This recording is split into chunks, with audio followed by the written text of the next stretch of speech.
A new Calgary bylaw cash grab has been put into effect to steal money out of Calgarians' pockets for no reason whatsoever other than to claim more money. It's important to keep an eye on this new bylaw as it very well could be coming to a town near you.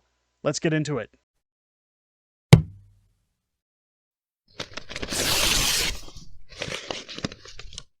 Oh, yeah! What's going on, ladies and gentlemen? Welcome back to The Fringe. It's important to note that the city of Calgary is always a hot issue in this channel because I myself am throwing my hat into the ring to run for mayor of the city of Calgary in our next civic election. The reason for doing so is because failed woke mayor Jyoti Gondek has been nothing but a travesty since she was installed into the mayor's office in Calgary. We've seen past virtue signaling mayors like Naheed Nenshi come in, which many are speculating are now going to take the place of Rachel Notley at the head of the NDP in provincial politics. But what's important to note about what Jyoti Gondek has done since she's come into office is not only has she put in bylaws in place to stop you from protesting anything that they don't like, but she's, aside from crippling your free speech, they're also now reaching into Calgarians' pockets unnecessarily in order to pull another cash grab and take money out of our pockets.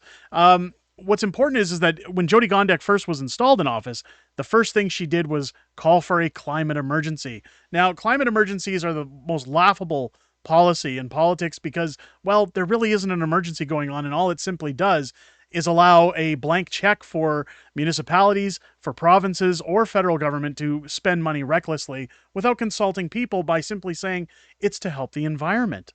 Now, it's important to note, again, that when Danielle Smith took the federal government to court over the plastics ban, that rule was put in favor of Alberta, saying that it was unconstitutional. Of course, Justin Trudeau and his wacky environmental minister, Stephen Guilbeault, have vowed that this is going to be overturned. However, again, woke Mayor Jyoti Gondek has come out saying, well, we're still going to implement that ban even if Alberta overturns it. We have the right as a municipality. But this new bylaw that has been put into effect is an extreme step above what Jyoti Gondek has claimed. Now, this is a new bylaw used at single-use items. And many people are going to say, well, that is technically saving the environment, especially when you lay out what the city of Calgary has laid out on their website. And I want to go through that because, again, when you read what's going on this page, it doesn't sound all that horrible. And it really doesn't sound anything too far away from what we're currently dealing with in society. As it states here, single-use items such as plastics, shopping bags, utensils, straws, and napkins are designed to be used only once before being thrown away. Saying no thanks or using reusable options will use fewer single-use items. This means that less will be thrown away or end up as litter. Now, that's a good point. If you go to pick up food at a restaurant and you find that you don't need utensils or that you don't need stir sticks or lids for your coffee cups, then by all means don't take out of the supply. But here we go as to what they're laying out again. Is this why they are a problem? These products are used once, then thrown away in the garbage in large amounts. What they fail to state here is that they are recycled, but they end up as litter in our streets and parks or in the environment where they can harm rivers, land, and wildlife. These products are significant raw materials and energy to make and dispose of for them to only be used once. Now, again, they're not talking about the recycling end of things because, again, this is a virtue signal. This is a way for them to convince you that this is a necessary bylaw. So, of course, the new single-use items bylaw started on January 16th. 2024, it focuses on items that can be easily avoided or replaced with reusable options. The goal is to reduce single-use items made from all types of materials, not just plastics. Businesses will need to charge a minimum fee for new paper and reusable shopping bags. That's a practice that's already been implemented in most stores Canada-wide. Provide shopping bags by request only. Again, anytime I've checked out, people have always asked me, do you need a bag? And I either say yes or no and I pay their fee. It's to provide foodware accessories by request only. Again, if you don't need them, then fair enough. If I go to Subway and order a sub sandwich, I don't need a fork and a knife. So unless, of course, it's very messy and, again, would request those utensils. Calgarians will need to bring their own reusable bag or tote when shopping, ask for foodware accessories as needed when dining in and taking out or ordering food online. Now, again, this doesn't sound so horrible, and I'm sure you guys are sitting here screaming at your TV screen, Derek, you're blowing this out of proportion. Why in God's green earth would you complain about a bylaw that really doesn't change anything that's currently happening in the world? Well, what City News does is they actually go into explaining further what this bylaw means for Calgary. And this is important to note because this, if you look at cities like Toronto, Vancouver, all the Edmonton, these virtue signaling cities with installed mayors through the Chinese democracy that want to force you to continue to pay for useless services as means of a cash grab. Well, this is where it's important to take notice to what's happening because this is and will, mark my words, come to your town. Get ready to fork over a little extra cash for a new paper reusable shopping bags. Calgary single-use items bylaw takes effect Tuesday. Again, that took effect on the 16th.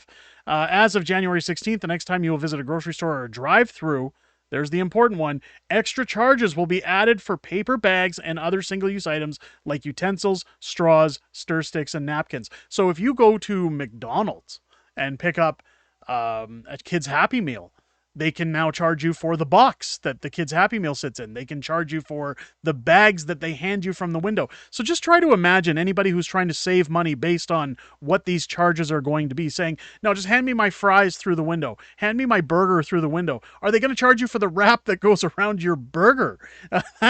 This is just opening the door for restaurants to unneedlessly charge you and say, well, all you're doing is unwrapping your sandwich and throwing that paper in the garbage, so we're going to charge for that. This is usually a cost that was put on the retailer. Now this is a charge, much like the carbon tax, that's going to be forced back onto the consumer and killing business, I would imagine, because again, people are going to start saying, well, I have to pay an extra dollar or an extra $1.50 every time I go to a store. I'm just going to stop shopping so often, or I'll stop eating out so often. Even if you go to a restaurant, I need a fork and a knife to eat my meal. Okay, well, here's a napkin to wipe your mouth when you're done. We're going to charge you for that. Here's your disgusting paper straw that we're going to put in your cup and force you to do so. I think if you're going to charge people, bring back the plastic straws and at least allow us to pay for plastic if we have that preference. If we're being charged anyways, we should be allowed the choice. It says here, plus shoppers and diners need to be sure to ask for those items or they'll be out of luck. The city of Calgary sent an informational video to local businesses to prepare them for the introduction of the bylaw. According to the city, businesses will charge at least 15 cents for paper bags and $1 for reusable bags. Businesses that don't implement extra charges or provide bags to customers without a request could face fines of more than $250 under the so-called bag tax. Excuse me, some Calgarians are unhappy about the extra cost. One Reddit user calls it insane, while another complains that they will go to a drive-thru and have employees give them each item one at a time, as I stated earlier, off a tray as per the city's requirement. Bags carrying prescription drugs, fish, or frozen food, or items in bulk are exempt from the bylaw.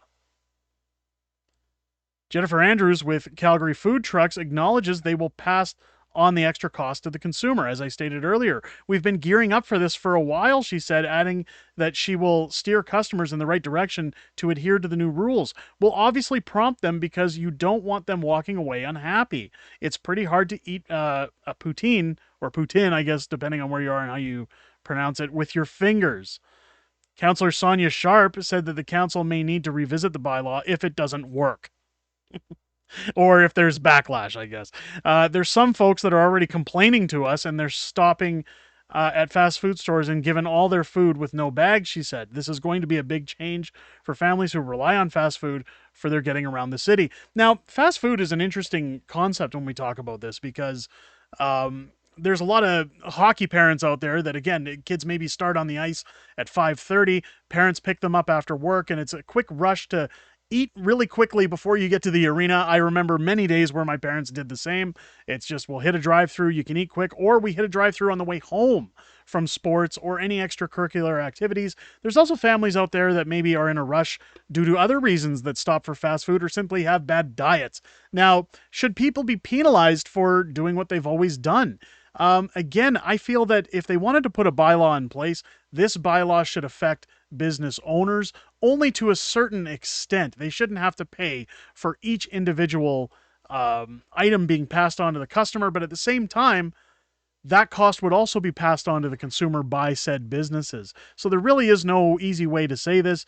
I think, again, people have been doing their part. People recycle for the most part. I know anytime I go to a restaurant, they usually have bins to separate organic from trash, and the process works pretty fluently. It's this is nothing more than a cash grab, and it's disgusting to see that Jyoti Gondek once again, after, I will remind everybody, raising taxes 8% onto landowners in Calgary, and then saying she was going to give herself a nice little raise while also installing a $2 million statue for no reason in front of a convention center. It appears that Jyoti Gondek, as most councillors against her have said in Calgary, has a spending problem. And this is really just another meticulous way for the municipal government to take more money out of your pockets for nothing. As somebody who lives close to small outside towns in Calgary, I can assure you that should I go to a restaurant or should I hit a drive-through in the next near future, I'll be going out of town. Even if I'm not saving the money, I'll be doing so simply to make a statement.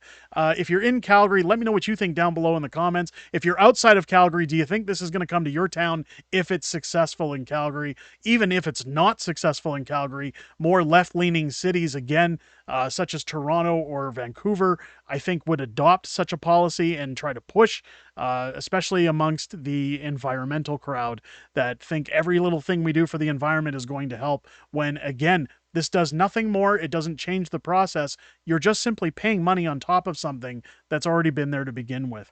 Again, let me know what you think down below in the comments. If it's your first time here, make sure to subscribe, click the bell for notifications, and check back usually on the channel Monday to Friday every weekday, because we do have new content uploading all the time. And of course, because we talk about the government, well, they like to beat us down in the algorithm and make sure that our content can't get out there. So as you're clicking subscribe, make sure you come back and join us even on the channels every Sunday night at 6:30 p.m. Pacific time here on the channel, when we do the weekly wrap and we go over everything that's happened in the prior week, everything coming up in the week ahead, and we get a little bit of back and forth with the community, and I hear what you guys have to say outside of making these videos. I really love sitting down and hearing what you guys have to say every week, and we have one of the best communities here on YouTube. So I would encourage everybody to come join us Sunday night at 6:30 p.m. Pacific time here on The Fringe, and I look forward to seeing each and every one of you there. I hope you enjoyed this video. I'll catch you on the next one.